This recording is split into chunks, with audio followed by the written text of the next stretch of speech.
गिलगित बल्तिस्तान की पहली खातून साइकिलिस्ट सायरा अनगिनत अवार्ड और गोल्ड मेडल्स अपने नाम कर चुकी हैं। स्कर्दू से उनका साइकिलिंग का सफर किस तरह शुरू हुआ, आइए जानते हैं उनकी कहानी उन्हीं की ज़बानी।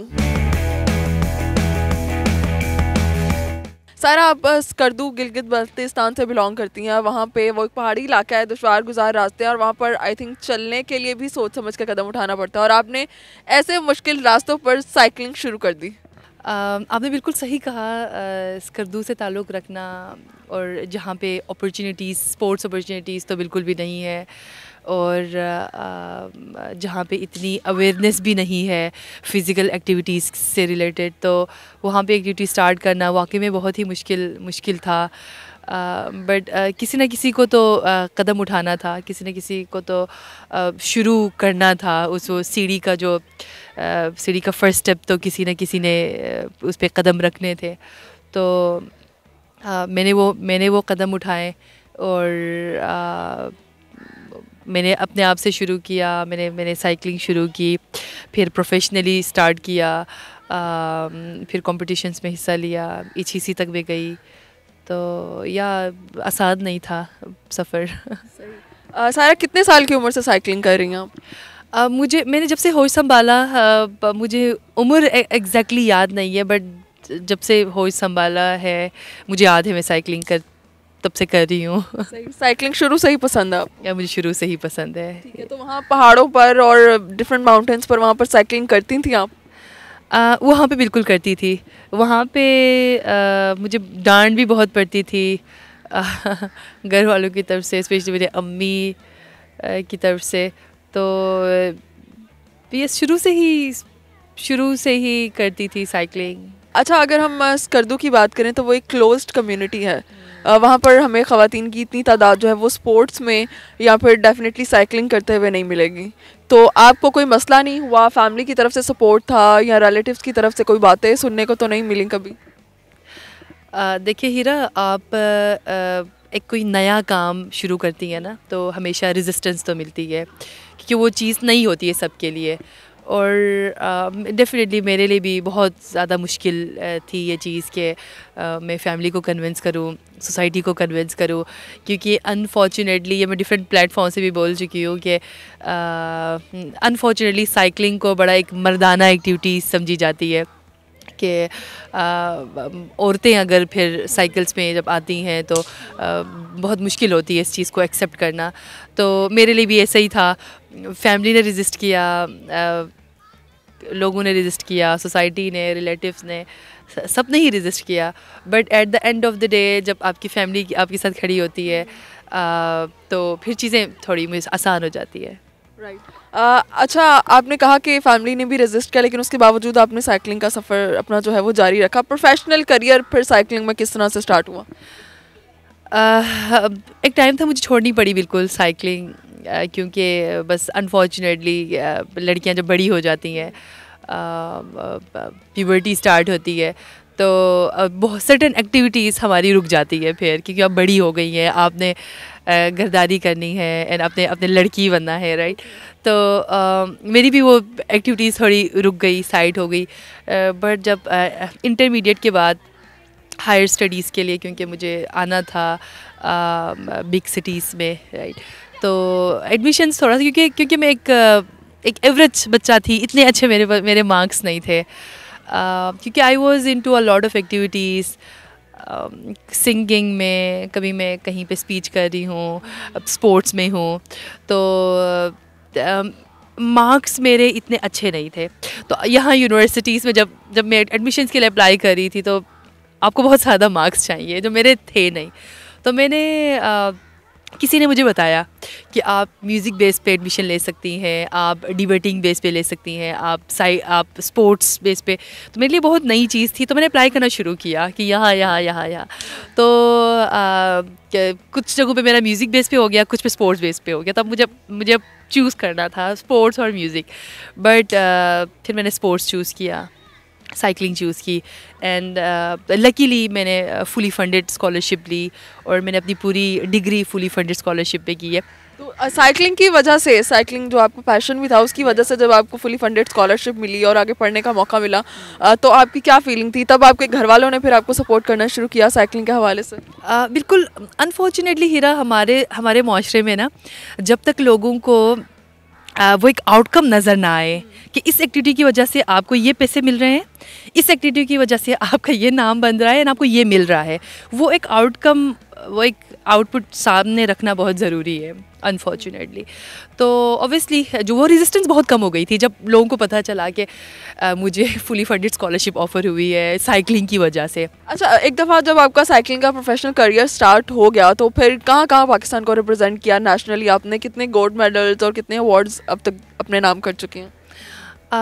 मैंने कॉन्टीन्यूस 4 HEC वीमेन चैम्पियनशिप्स में मैंने डिफरेंट मेडल्स लिए हुए हैं, गोल्ड, ब्रॉन्ज एंड सिल्वर लिए हुए हैं।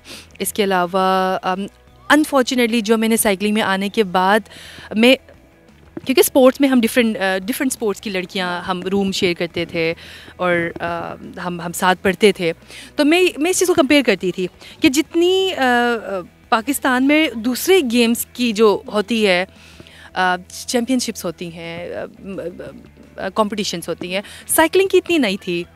साइकिलिंग की इच्छी सी होती थी, नेशनल गेम्स होते थे और जो गेम्स होते थे मैं जाती थी मैं पार्टिसिपेट करती थी और इतने ज़्यादा अनफॉर्चुनेटली नहीं थे। अवेयरनेस राइट्स वगैरह होती थी, बस छोटे मोटे जो होते रहते थे, किसी ऑर्गेनाइजेशन ने करवा लिया, किसी ने करवा लिया। अच्छा, ट्रैक पे साइकिल चलाना वो तो आपके प्रोफेशनल करियर का हिस्सा है, लेकिन वैसे अगर आपको कहें कभी कम्युनिटी में और पाकिस्तान के दूसरे हिस्सों में, डिफरेंट सिटीज़ में, या आपको यूनिवर्सिटी जाने के लिए भी आप साइकिलिंग करती हैं रोड्स पर?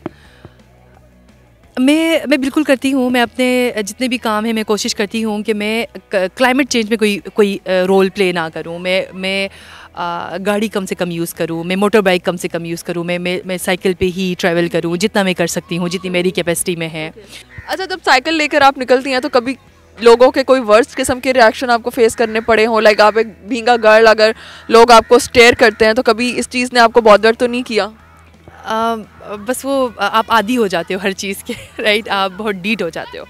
तो मेरे साथ भी यही है कि स्टार्ट में तो बड़ा अजीब लगता था। स्टार्ट में पीछे पड़ जाती थी लोगों के कि क्यों, मैं भागती थी लोगों के पीछे कि तो ये कहा तो क्यों कहा। अभी भी मैं छोड़ती नहीं हूँ। अच्छा, आपको लगता है कि पिछले अगर कुछ सालों से हम कंपेयर करें तो सोसाइटी में एक्सेप्टेंस आई है इस चीज़ के लिए? बहुत ज़्यादा। I am very positive about change कि चेंज जब किसी ने पार्ट लिया है, किसी ने जब स्टार्ट किया है चेंज की तरफ, तो चेंज आएगी। अच्छा सायरा, अब आप एक गिलगित बल्तिस्तान स्कर्दू में जहाँ से आप बिलोंग करती हैं, वहाँ पर एक साइकिलिंग अकेडमी भी आप चला रही हैं? मैंने साइकिलिंग अकेडमी मैंने शुरू की, फिर कुछ बैरियर्स की वजह से मैं उसको कंटिन्यू नहीं कर पाई। इट्स स्टिल देयर, लेकिन मैं उसको बस इसको मैंने कंटिन्यू करना है after some time. But series of trainings हमारी चल रही हैं, जो ट्रेनिंग्स डिफरेंट बैचेस को हम ट्रेनिंग्स वगैरह करवा रहे हैं गर्ल्स को। अब हमारा एक बैच फारिग हुआ है, तो नेक्स्ट हमारा इंशाल्लाह मार्च में शुरू हो जाएगा। तो अच्छा, if I am not wrong, you are the first cyclist from your area? yes, I'm the first one, first HEC player from Gilgit Baltistan. So that's a great achievement. तो अभी आप चाहती हैं कि और लड़कियां भी जो हैं वो स्कर्दू से साइकिलिंग में और इस फील्ड में प्रोफेशनल करियर को स्टार्ट करें? बिल्कुल मैं चाहती हूँ। ये मेरा एक मेरा ख्वाब है कि ज़्यादा से ज़्यादा लड़कियाँ आएँ, क्योंकि लड़कियों की मोबिलिटी आसान होनी चाहिए, क्योंकि हम बहुत ज़्यादा डिपेंडेंट है अपने मेल काउंटर पार्ट्स पे कि कहीं जाना हो हम रिलाई करते हैं कि हमें लेके जाएं, हमारे साथ आएँ। तो हमारी अगर मोबिलिटी आसान होगी तो हम बहुत चीज़ों में हम फिर थोड़ा इंडिपेंडेंट हो जाएंगे। अच्छा सायरा, आप बता रही थी कि आपको म्यूज़िक का भी शौक़ है, साथ साथ आप नेचर फोटोग्राफी भी करती हैं, तो अगर आप अपनी आवाज़ में हमें कुछ सुना दें। म्यूज़िक और नेचर की अगर बात करें तो this is part of the nature. Music मुझे लगता है कि ये हमारे अंदर है, म्यूज़िक नेचर में है, म्यूज़िक इज़ एवरीवेयर। अच्छा सायरा, अब तक पाकिस्तान के कितने एरियाज़, कितने इलाकों में आप ट्रैवल कर चुकी हैं अपनी साइकिल पे? मैं डिफरेंट जगहों पे गई हूँ, इस्लामाबाद, फैसलाबाद, मुल्तान, और बस लाहौर के करीब करीब जितने जगह हैं मैं जा चुकी हूँ। पतोकी गई हूँ मैं, एंड कश्मीर गई हूँ। अपनी साइकिल पर आप कश्मीर तक गई हैं?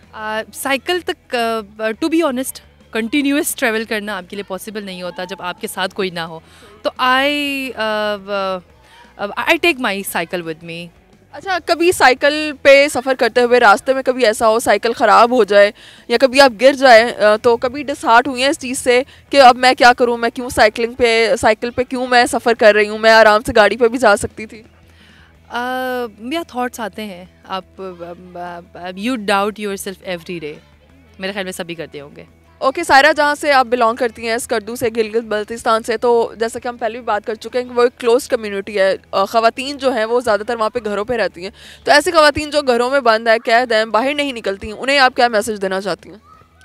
पहले तो ये है कि स्कर्दू में अगर हम तालीम की बात करें तो अल्हम्दुलिल्लाह लड़कियाँ